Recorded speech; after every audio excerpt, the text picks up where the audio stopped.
get right to your calls. We'll start with John in Commerce. Hey, John, welcome. Hey, Bob. Hey. Hey, I want to talk about Israel-Palestine, and I see the root of the problem is the government of Israel.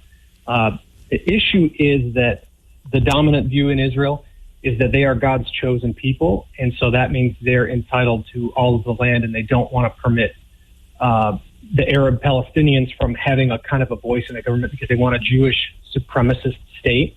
So, that leaves them only with their options are they could have an apartheid state where Arabs don't have a voice and can't vote, or they could genocide them, or they could ethnically cleanse them.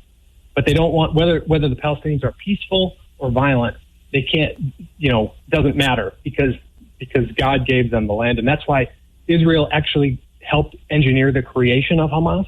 I hear you talking, you're outraged about Hamas, but I don't know if you know, but it's widely discussed in Israeli media and other in the U.S. that Israel helped to create Hamas because they said, Netanyahu is always saying, we need to support Hamas because the stronger Hamas is, the less pressure on us to settle for any of the international consensus peace solutions, because those solutions don't involve apartheid, don't involve genocide, so they're unacceptable for Israel. So that's the only. So as long as Israel is Israel actually prefers a violent Palestinian resistance because they can point to that as a bogeyman.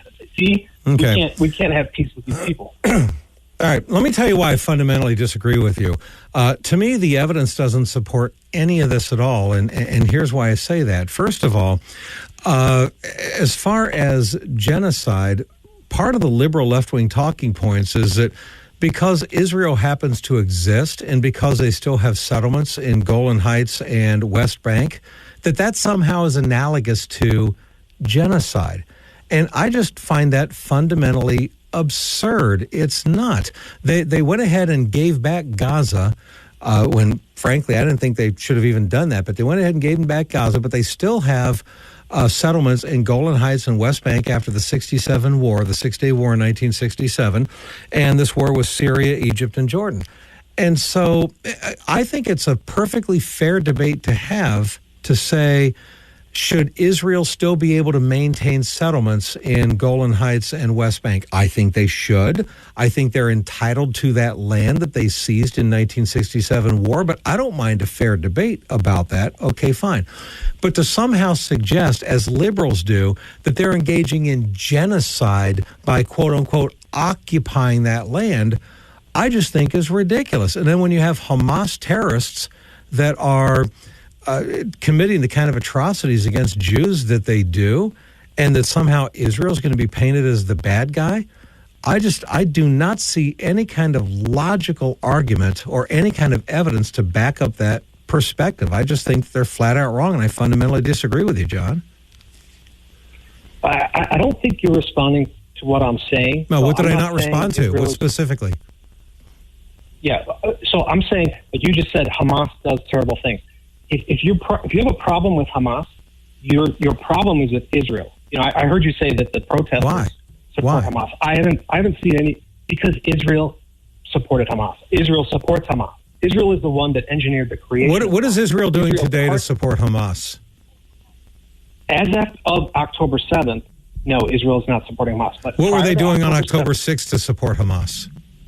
They go to Qatar and they say, we need money for Hamas. Give us buckets of money. We'll bring it to Hamas because we want a strong Hamas.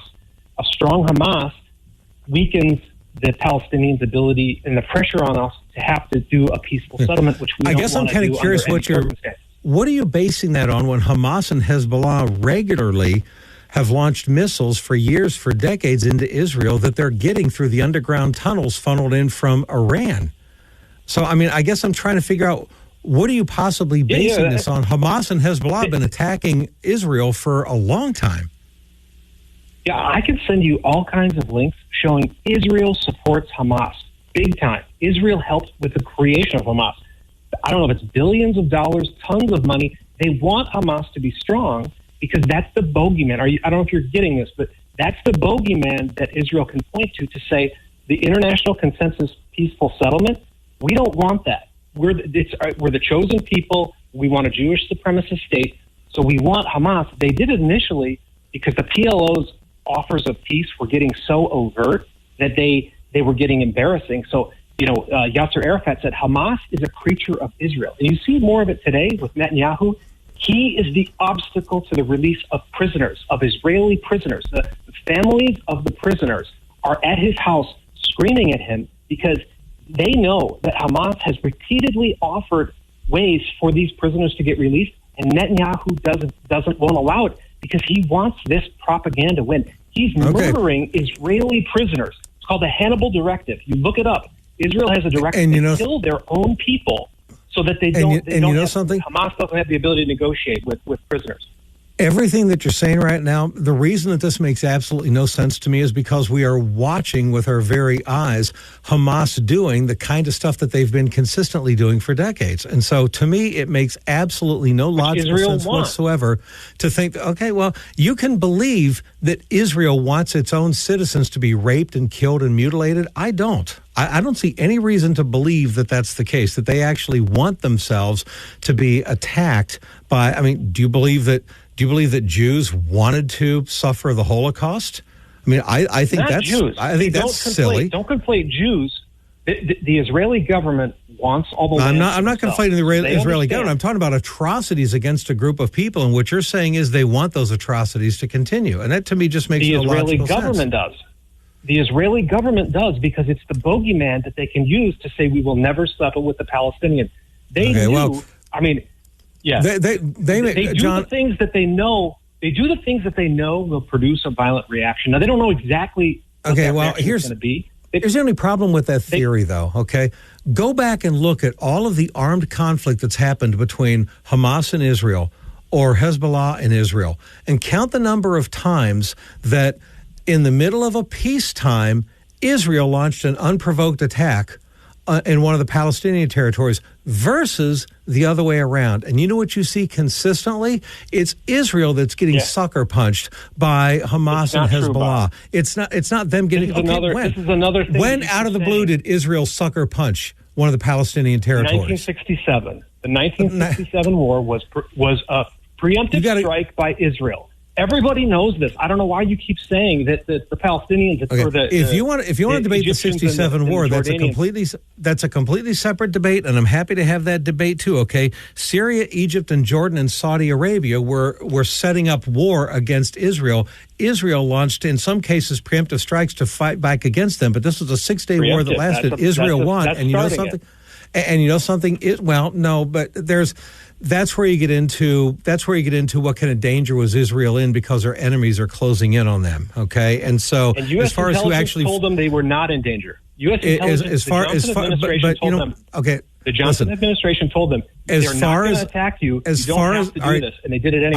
I want you to keep in mind. Okay, you're convinced that the 1967 war was started by Israel and that Israel would not have been attacked if they didn't engage in the 1967 war. Now, in all fairness, John, I haven't done a deep dive into that, so I'm not in a position to tell you factually whether you're accurate or not about that. You might be right that Israel fired first. You might be wrong. I don't really know. But what I do know is we're talking about today in 2024, and I asked you for an example of when Israel sucker punched the Palestinian territories first, and you couldn't come up with anything last year or the year before or 5 years ago or 10 years ago or 20 years ago. You had to go back to 1967 and the 6-day war.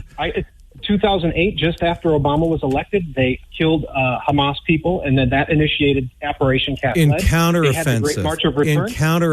They did not violate a peace by doing it. They did not violate a peace by doing it. They violated a ceasefire.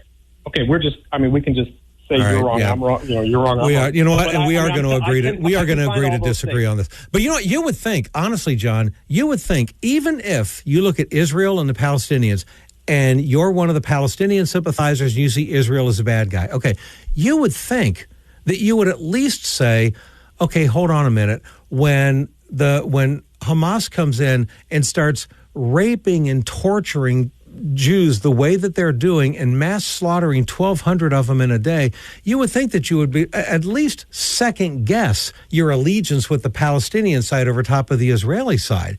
But most liberals in this country are not, and I think that they ought to be. So we do agree to disagree with each other on this. If you have a problem with their atrocities, Why did Israel create Hamas? They created them so that I don't believe that they created Hamas. So I just don't believe that they created Hamas. Widely discussed. Jerusalem Post, Haaretz, they all talk about it. They know that may be Israel.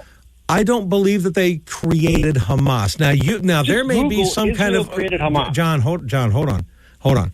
There may be some kind of organization that they created that somehow morphed into a Hamas right now, and so you're using that as claiming they quote-unquote created Hamas, but I don't see that at all, and I do not believe it's logical at all to believe that the very people that are being massacred and butchered by Hamas want Hamas to keep on doing that to them. If you're willing to believe that, that's fine, but I just do not believe that that's logical, and we are going to agree to disagree. So just Google it. Yep. Hey, I got news for you. Liberal, left-wing Google, I don't trust half of what comes up there anyway, so... But I got to run. I'm over time. I've given you a lot of time, but I'm going to be fair to some other callers now. Okay? All right, you bet. Take care. You bet. And folks, we'll take more of your Free for All Friday calls next. 877-8282 Bob. It's Free for All Friday. Any issue, any topic. What do you feel like talking about?